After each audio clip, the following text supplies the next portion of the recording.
To our YouTube channel. आज जो होता है ना, हम लोग क्लास 10th का ना जो हमारा जो पावर शेयरिंग टॉपिक है, तो उसमें कुछ पार्ट्स बच गए थे। पूरे चैप्टर को कंप्लीट होने में कुछ पार्ट्स हमारे बच गए थे, तो आज हम लोग बेसिकली उसी को क्लियर करेंगे और पढ़ेंगे। आगे जो होता है ना, आगे के बहुत सारे टॉपिक्स हम लोग डिस्कस करेंगे। लास्ट में हम लोग आज कोशिश करेंगे कि ये पूरा चैप्टर जो होता है इस पार्ट में कंप्लीट हो जाए। तो चलिए स्टार्ट करते हैं। चलिए देखिए स्टार्ट करते हैं। सबसे पहला क्या टॉपिक है हम लोगों का, एकोमोडेशन इन बेल्जियम।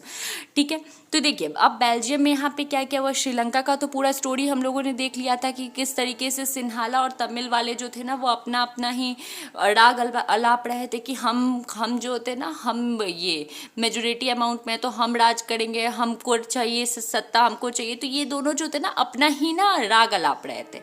तो अब यहाँ पे सिन्हाला में क्या हुआ,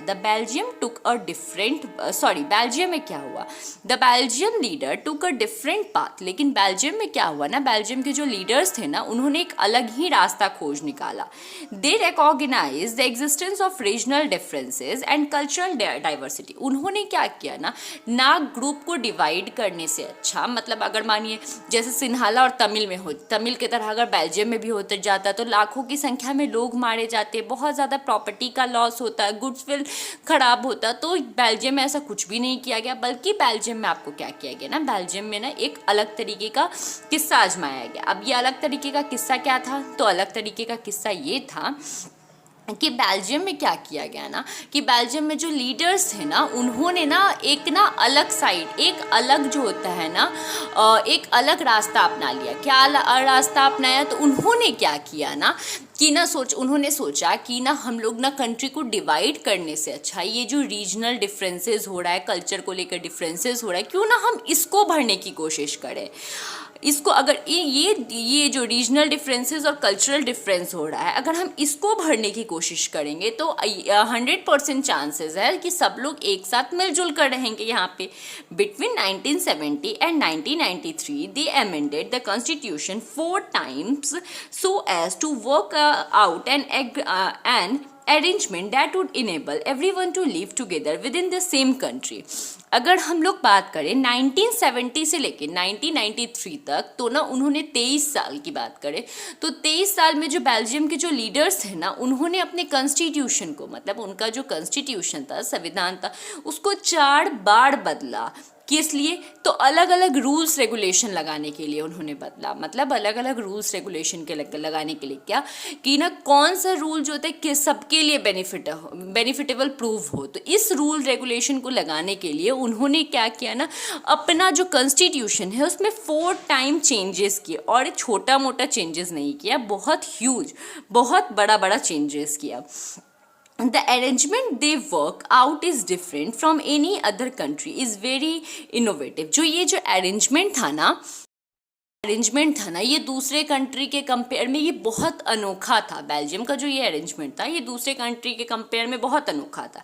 here are some of the elements of the Belgium model. अब बेल्जियम में कौन कौन से चेंजेस किए गए थे, उसका कॉन्स्टिट्यूशन क्या था, इसके हिसाब से आपको कुछ पॉइंट्स दे रखे हैं। सबसे पहला है, constitution prescribed that the number of Dutch and French speaking minister shall be equal in the central government. देखिए सबसे पहले कॉन्स्टिट्यूशन ने क्या बोला कि ना जो डच स्पीकिंग मेंबर है और फ्रेंच स्पीकिंग मिनिस्टर है, मतलब जो डच बोलने वाले लोग हैं और जो फ्रेंच बोलने वाले जो मिनिस्टर हैं, वो दोनों सेंट्रल गवर्नमेंट के नज़र में इक्वल है। मतलब दोनों में से किसी को ज़्यादा पावर नहीं दिया जाएगा, किसी को कम पावर नहीं दिया जाएगा।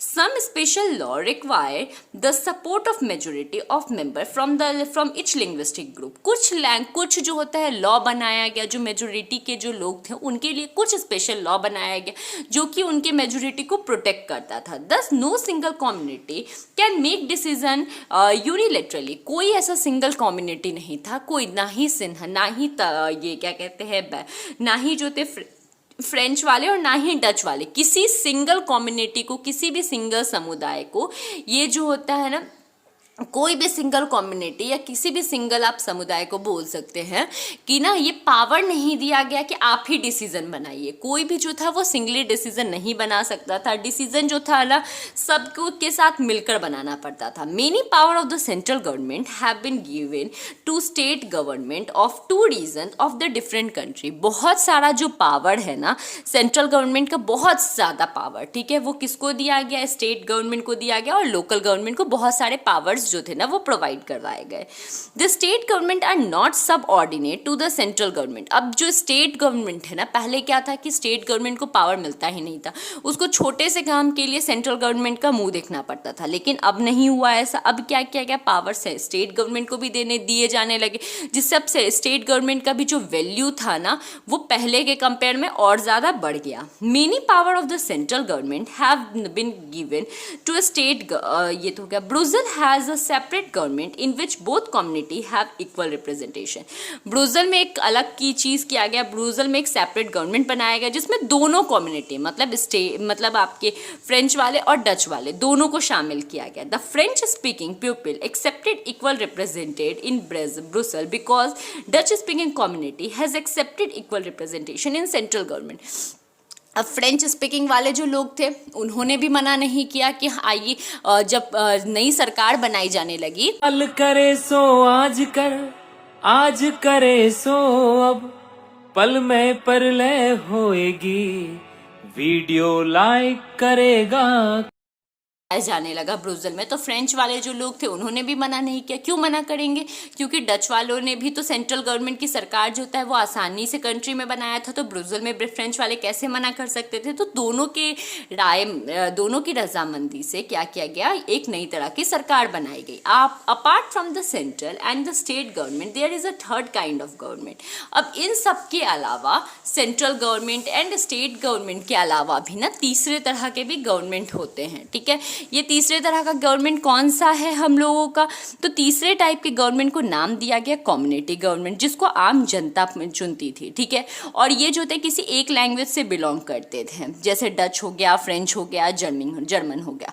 No matter where they are live, इससे कोई फर्क नहीं पड़ता है कि वो कहाँ रहते हैं। This government has power to regarding the cultural, education and language related issue. ये जो कम्युनिटी गवर्नमेंट थी इसके पास क्या पावर था कि जितने भी रीजनल रिलेटेड, जितने भी रीजन से रिलेटेड प्रॉब्लम है, कल्चर से रिलेटेड प्रॉब्लम है, एजुकेशन से रिलेटेड प्रॉब्लम है और लैंग्वेज से रिलेटेड प्रॉब्लम है, तो इसको सॉल्व करे।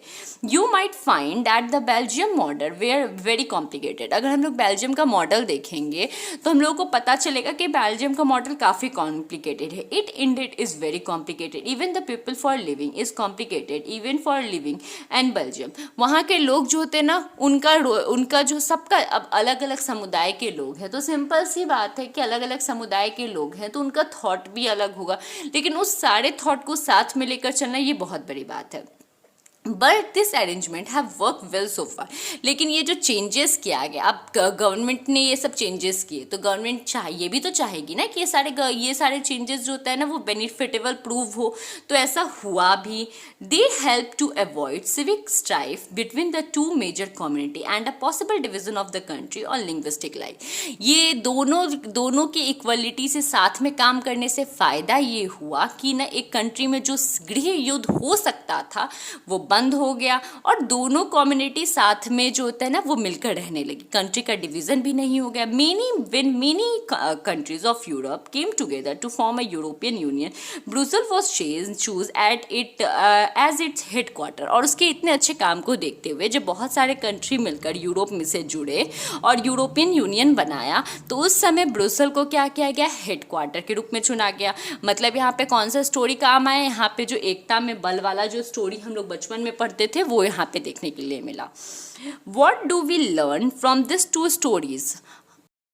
करे कि ये दोनों जो हमने स्टोरीज पढ़ा तो उन दोनों स्टोरी से हम लोगों को क्या समझ में आया। बेल्जियम और श्रीलंका का जो हमने स्टोरी अभी रेड किया उससे हम लोगों को क्या समझ में आया, बोथ आर डेमोक्रेसीज। क्या समझ में आया कि दोनों कंट्रीज जो थे वो डेमोक्रेटिक कंट्री थे, yet they deal with the questions of power sharing differently. लेकिन दोनों कंट्री जो थे दोनों में डेमोक्रेटिकली इलेक्टेड गवर्नमेंट थे, लेकिन दोनों में जब पावर शेयरिंग की बात आई तो अलग अलग तरीके से थी। आता है कि पावर शेयरिंग जो होता है वो हमारे लिए डिज़ायरेबल क्यों है। तो देखिए, thus two different set of reason can be given in favour of power sharing. दो जो होते हैं ऐसे बड़े बड़े रीज़न हैं जो हम लोगों को ये बताते हैं कि पावर शेयरिंग हमारे लिए क्यों ज़रूरी है। सबसे पहला रीज़न क्या है? सबसे पहला रीज़न हमारे पास ये है कि firstly power sharing is good because it help to reduce the possibility of conflict between two social group. देखिए, सबसे पहले पावर शेयरिंग हमारे लिए इसलिए ज़रूरी होता है क्योंकि पावर शेयरिंग जो होता है वो हमें इस बात के बारे में बताता है, इस चीज़ के बारे में हमें बताता है कि पावर शेयरिंग के थ्रू क्या होता है, हमारे बीच में जितने भी झगड़े वाद विवाद जो होते हैं वो कम हो जाते हैं। मतलब किसी भी तरीके का कोई भी लड़ाई झगड़ा का अगर पावर का डिवीज़न हो जाए तो किसी भी तरीके का कोई भी लड़ाई झगड़ा का कोई चांसेस नहीं बच जाएगा। Since social conflict often lead to violence and political instability, power sharing is a good way to ensure the stability of a political order.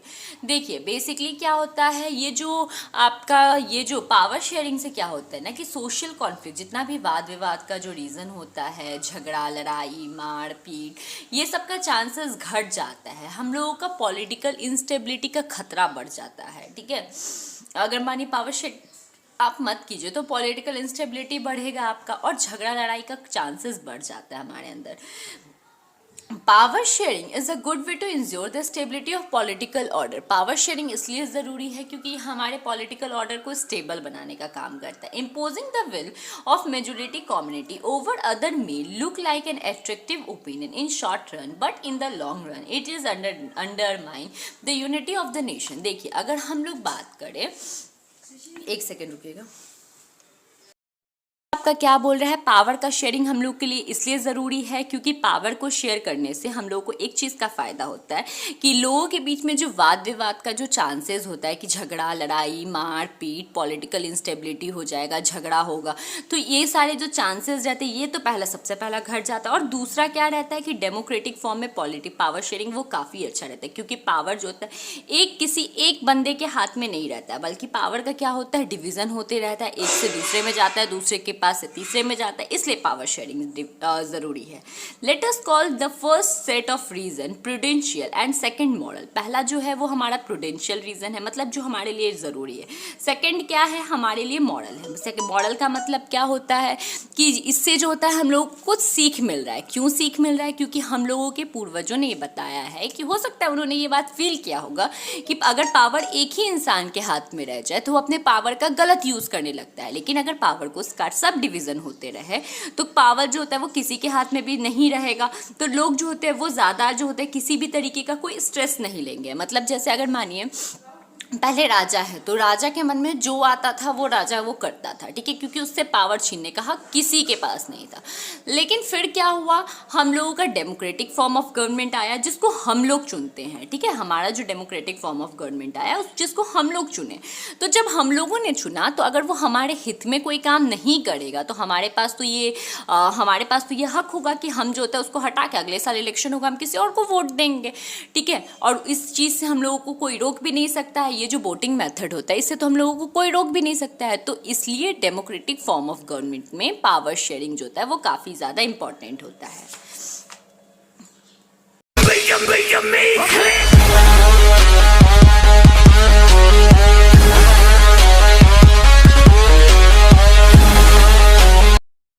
Next देखिए क्या है, फॉर्म ऑफ पावर शेयरिंग। अब पावर शेयरिंग का कितना form होता है, form का मतलब क्या होता है, कितने पार्ट्स में पावर को डिवाइड किया जाता है।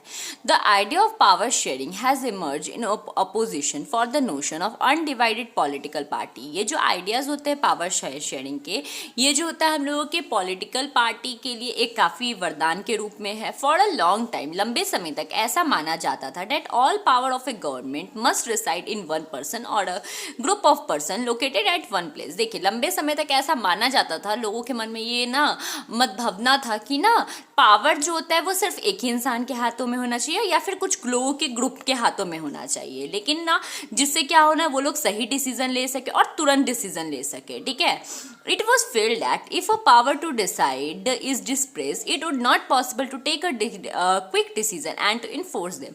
ऐसा माना जाता था कि अगर पावर को सब फॉर एग्जाम्पल सब डिवाइड कर दिया गया, अलग अलग ग्रुपों में बांट दिया गया, तो जो अगर मानिए कोई कोई ऐसा सिचुएशन आता है तो लोग जो होता है वो तुरंत जो होता है डिसीजन नहीं ले पाएंगे, but this notion have change with the emergence of democracy. लेकिन ये नोशन जो था वो चेंज हो गया डेमोक्रेसी के आने के बाद। ये जो लोगों के मन में ये फीलिंग्स थी ये चेंज हो गया। One basis principle of democracy is that people are the source of the political party.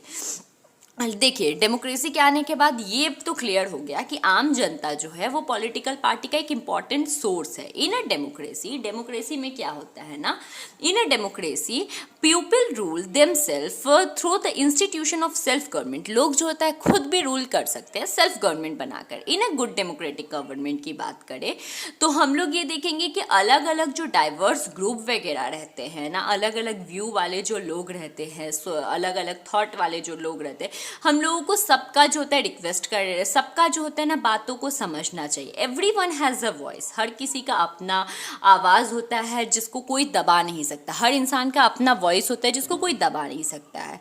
Therefore तो हम लोग कह सकते हैं it follow that in a democratical political party power should be distributed among many citizen as possible. तो हम लोग कह सकते हैं ये जो डेमोक्रेसी पॉलिटिकल पावर है ना, ये लोगों के बीच में डिवाइड हो जाता है। इन अ मॉडर्न डेमोक्रेसी की बात करें तो पावर शेयरिंग अरेंजमेंट जो होता है वो अलग अलग फॉर्म में पावर को शेयर किया जाता है। पहला होता है हम लोग का power share among different organ of the government. सबसे पहला होता है पावर को शेयर किया जाता है गवर्नमेंट के अलग अलग ऑर्गन में, जैसे कि लेजिस्लेचर में, एग्जीक्यूटिव में, जुडिशरी में। ठीक है, तो अगर आपको याद होगा, लेट अस कॉल, अगर आपको याद होगा हॉरिजन डिस्ट्रीब्यूशन ऑफ पावर क्यों ज़रूरी है, क्योंकि अलग अलग फॉर्म ऑफ गवर्नमेंट को ना अलग अलग पावर प्रोवाइड करवाता है। पर से हम लोग क्या कर सकते हैं, ये जो पावर है ना इसको बेनिफिट हम लोग उठा सकते हैं। गवर्नमेंट ने ये पावर क्यों प्रोवाइड करवाया है, हमारे फ़ायदे के लिए। हर ऑर्गन जो होता है वो दूसरे ऑर्गन के काम को चेक करते रहता है कि क्या वो सही से काम कर रहे हैं या नहीं। लेजिस्लेचर जो होता है, जुडिशरी, एग्जीक्यूटिव, ये सब एक दूसरे के पावर को चेक करते रहते हैं। लास्ट ईयर आपने स्टडी किया था डेमोक्रेसी में कि even through the minister and government official, जो मिनिस्टर्स होते हैं, गवर्नमेंट ऑफिसर्स वगैरह होते हैं, वो क्या करते हैं, अलग अलग पावर को शेयर करते हैं और एक दूसरे के फंक्शंस को देखते रहते हैं। द अरेंजमेंट, ये जो पूरा अरेंजमेंट होता है ना जिसमें एक इंसान के पास पावर नहीं रहे, बहुत सारे लोगों में पावर का डिवीज़न हो और लोग जो होता है वो मतलब अलग अलग इंस्टीट्यूशन अलग अलग लोगों के ना कामों पर नज़र रखे, तो इस चीज़ को हम लोग चेक एंड बैलेंस कहते हैं। अब देखिए, पावर जो होता है वो गवर्नमेंट के डिफरेंट लेवल में भी शेयर होता है। जैसे सेंट्रल गवर्नमेंट, जैसे जनरल गवर्नमेंट, जैसे फॉर इंटायर सेंट्रल गवर्नमेंट जो पूरे देश के लिए शासन करती है, वो उसका पावर जो होता है रीजनल गवर्नमेंट को दिया जाता है। रीजनल मीन्स स्टेट गवर्नमेंट को दिया जाता है। ये जो जनरल गवर्नमेंट होती है इनको हम लोग फेडरल गवर्नमेंट भी बोलते हैं, मतलब सेंट्रल गवर्नमेंट को फेडरल गवर्नमेंट भी बोला जाता है। इन इंडिया में, हमारे इंडिया में हम लोग ये जो फेडरल गवर्नमेंट है इसको या तो सेंट्रल गवर्नमेंट बोलते हैं या यूनियन गवर्नमेंट बोलते हैं। The government at the province or regional level is called different name, is called by different name in different country। देखिए, अब ये जो रीजनल गवर्नमेंट होते हैं इसको अलग अलग कंट्री में अलग अलग नाम से बोला जाता है। जैसे हमारे कंट्री में स्टेट गवर्नमेंट इसको बोले जाते हैं, ठीक है। बहुत सारे कंट्री में भी इसको स्टेट गवर्नमेंट बोले जाते हैं। बहुत सारे कंट्री ऐसे होते हैं जिसमें कोई प्रोविंशनल या स्टेट गवर्नमेंट नहीं पाए जाते, लेकिन बट इन दोज कंट्री, बहुत बड़े बड़े कंट्री जैसे हमारी कंट्री, तो हमारी कंट्री में अलग अलग धर्म को फॉलो करने वाले लोग, अलग अलग कस्टम को फॉलो करने वाले लोग रहते हैं, तो वहाँ पे ये चीज़ ज़रूरी है क्योंकि विदाउट स्टेट गवर्नमेंट के इतने बड़े स्टेट्स को नहीं संभाला जा सकता है। जैसे हमारी कंट्री, बेल्जियम, ये सब में क्या है, स्टेट गवर्नमेंट है। स्टेट गवर्नमेंट वाला जो पॉलिसी है उसको बेल्जियम ने एक्सेप्ट किया, तो बेल्जियम में सब डिवीज़न नहीं हुआ। लेकिन श्रीलंका में ऐसा नहीं किया, तो श्रीलंका का सब डिवीज़न हो गया। तो इसी चीज़ को हम लोग क्या बोलते हैं, फेडरल डिवीज़न बोलते हैं पावर का। द सेम प्रिंसिपल, तो पावर का जो होता है ना वो सब डिवीज़न होता है। हायर से लोअर लेवल में पावर का जो होता है वो डिवाइड होता है। अब पावर को जो होता है अलग अलग सोशल ग्रुप में भी डिवाइड किया जाता है, जैसे रिलीजियस के हिसाब से, लैंग्वेज के हिसाब से। कम्युनिटी गवर्नमेंट जैसे बेल्जियम में, हम इसका एक बेस्ट एग्जांपल है समझने के लिए। दूसरे कंट्रीज़ जैसे कि जहाँ पे कॉन्स्टिट्यूशनल और लीगल एग्रीमेंट्स हो, वहाँ पे जो होता है ना, अब देखिए वहाँ पे भी जो होता है ना ये पावर शेयरिंग होता है। अब जैसे देखिए हमारे ही कंट्री में वुमेन्स जो होती है, औरतें जो होती है वो हमेशा वीकर पोजीशन में रहती है। वीकर पोजीशन का मतलब क्या होता है कि भेदभाव का शिकार होना पड़ता है उन लोगों के लिए। तो गवर्नमेंट ने क्या किया ना, उनके हित में ना कुछ सीट्स को रिजर्व कर दिया, हर डिपार्टमेंट में कुछ सीट्स को रिजर्व कर दिया गया। क्यों रिजर्व किया गया कि ना ये सीट औरतों के लिए रिजर्व है। तो इस टाइप में भी आपका पावर का शेयरिंग होता है अलग अलग ग्रुप में। जैसे चैप्टर 2 में आप पढ़िएगा, कि पावर का शेयरिंग जो होता है वो अलग ग्रुप में किस तरीके से होता है। तो ये सब जो होता है हम लोग चैप्टर 2 में पढ़ेंगे। फोर्थ पॉइंट है power sharing arrangement can also be seen in the way of political party. ये जो पावर शेयरिंग होता है ये हम लोगों को पॉलिटिकल पार्टीज में भी देखने के लिए मिलते हैं, प्रेशर ग्रुप में भी देखने के लिए मिलता है और मूवमेंट्स वगैरह में भी देखने के लिए मिलते हैं। ताकि जो होता है पावर को कंट्रोल किया जा सके और उसका प्रभाव लोगों पे पड़े। इन अ डेमोक्रेसी में सिटीजन जो होता है, हर एक इंसान जो होता है वो आज़ाद है अपने पावर का यूज़ करने के लिए।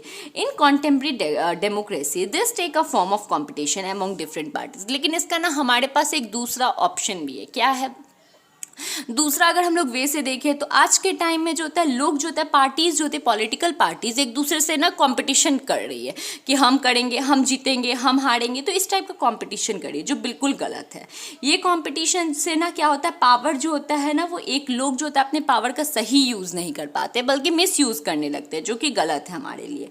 Sometime this kind of sharing जो है कभी कभी ये जो पावर होता है पॉलिटिकल पार्टीज के अंदर ये डायरेक्ट हो जाता है। जब 2 या 2 से ज़्यादा पार्टी आपस में मिलकर, जैसे आप ना आगे पढ़िएगा इसी बुक में, आप आगे पॉलिटिकल पार्टीज में चैप्टर में पढ़िएगा कि बहुत सारे पार्टीज क्या करती है, जिसको जीतने का आशा नहीं होता है वो क्या करती है, गठबंधन बना लेती है। तो उसमें भी पावर का डिवीजन होता है। मतलब कोई क्या करेगी, महागठबंधन, आप सुने होंगे गठबंधन बन गया। तो उसमें भी क्या किया जाता है, पावर को शेयर किया जाता है। तो ये सब चीज़ हम लोग आगे वाले क्लास में पढ़ेंगे। मतलब अपना जो आगे वाला चैप्टर सब आएगा ना उसमें हम लोग देखेंगे। तो ये सारा चीज़ है। They also have a share in governmental power either through a participation in governmental community और bringing influence on the decision making. इससे क्या होता है कि हम लोगों का जो सरकार होती है ना उसको डिसीजन बनाने में भी आसान होता है।